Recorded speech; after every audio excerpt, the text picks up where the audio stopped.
Story 1. We have a girl in our friend group who refuses to believe that men can't just go out and meet a woman at the bar whenever they choose, the way women can. I wonder if other women feel this way or if she's just being unreasonable. Story 2.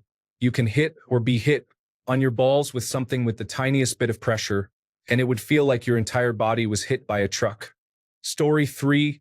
Think it's hard to explain how a lifetime of often very subtle messaging about repressing your emotions can have such a big impact on you.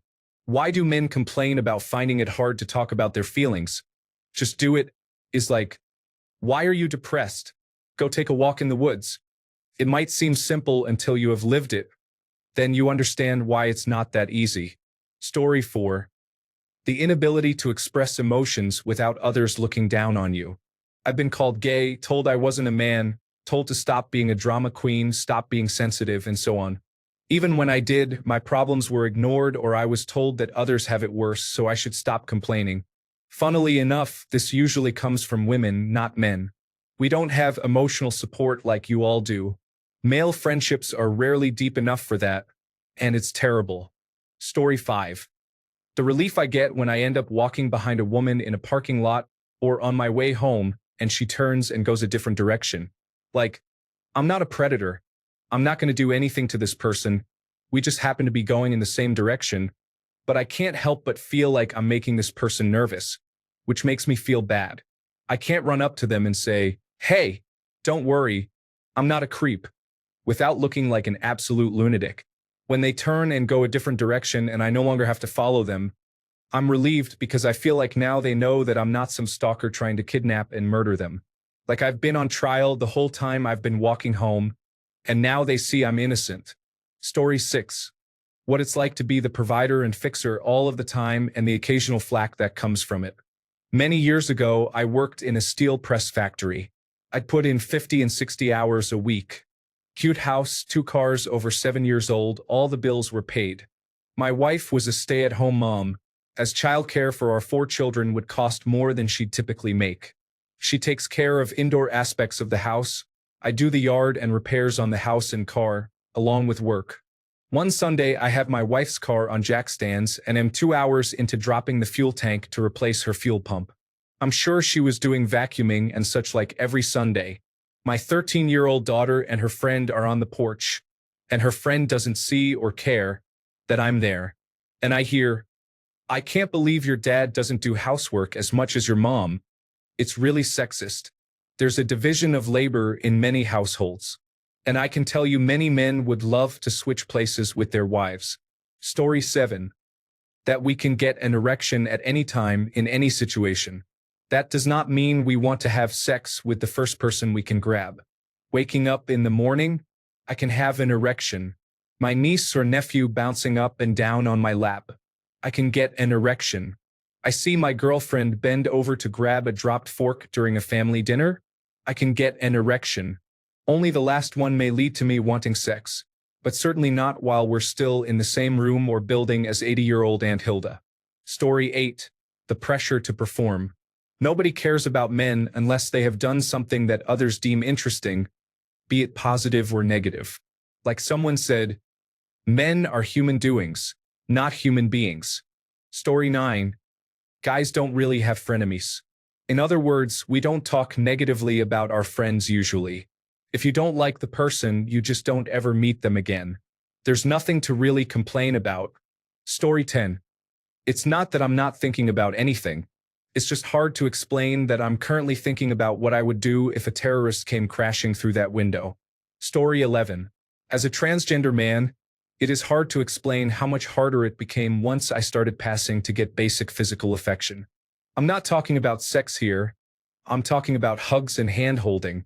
I went from looking like a lesbian to looking like a man very quickly, and the change in the level of physical affection was so jarring that I developed problematic sexual behaviors. I had to find coping mechanisms to deliberately stop myself from becoming predatory because it was hard to get so much as a hug. I got into destructive relationships with older predatory men because it was so hard to adjust to the normal level of physical affection men get. Story 12. There comes a time in most men's lives when you learn that nobody is coming to save you from your faults, and nothing good will happen in your life until you make it happen. Story 13. According to some of my women friends, they do not understand how men can think about nothing. If I am at peace and there is radio silence in my mind, everything is going well. Story 14. I would say our experience in and of itself. I was having an online chat a few years ago and we were talking about dating. She brought up some kind of unfairness that men complain about women too much. I said, well, in my experience, a lot of things men have said are true. Boy, she got mad about that and said something to the effect of, all men say in my experience, as if that even means anything. It's laughable.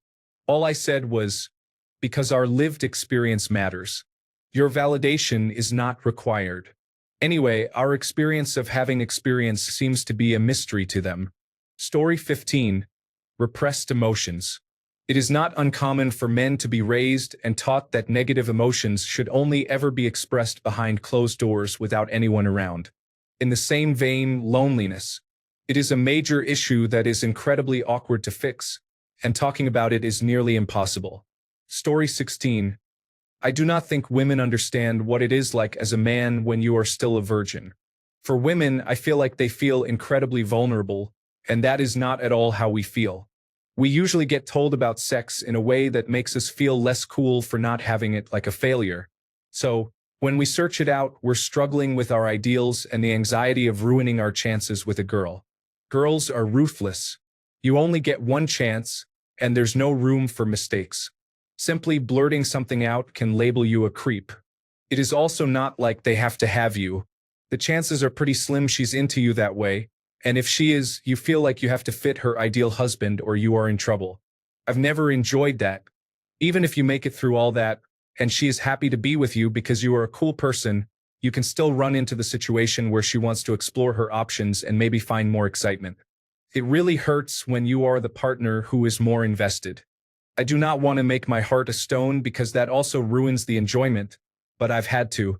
I feel like that puts some context to the desperation a ton of young men have when they first start dating, and how painful it can be to walk the line and be enough. Story 17. My ex thought I was a pushover. The problem is that, with men, there is an underlying threat of violence. Guys back off more often because we know fists will go up and someone will go down. Testosterone is a hell of a drug. If you do not believe me, ask a bouncer at a nightclub. Ask him about drunken women after midnight. Story 18.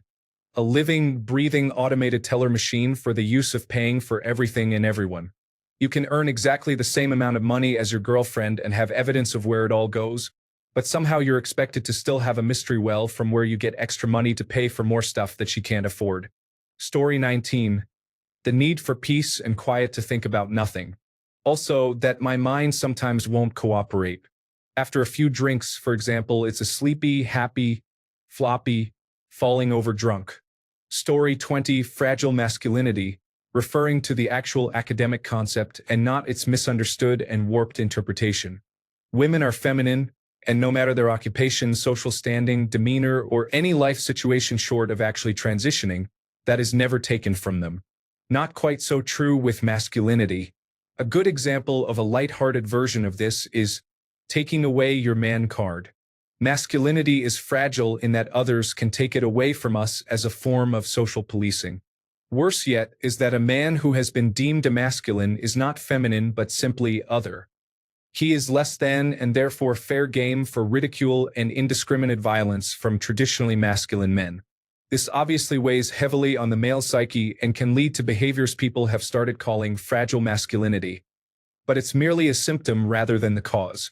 Because femininity is irrevocable, I think this may be something women will have a hard time empathizing with. Story 21. The amount of pressure we feel to provide for our family, not just day to day, but into retirement, leaving something for the next generation, emergencies, all of it. Story 22. Pressure to perform. Being criticized for not knowing what to do intimately. Uncertainty about when to be rougher, faster, or more intense. Concerns about not lasting long enough or finishing too quickly. Not spending enough time on foreplay or taking too long. Kissing too much or not enough. Providing too much or too little oral stimulation. Being too sensitive or too dominant, causing instant turnoffs. Which one is it?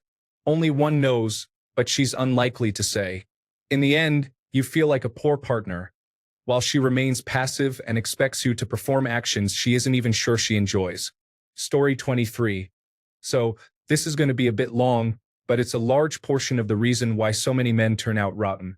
First, I am going to tell a couple of stories, then I am going to list a statistic, then I am going to make a statement.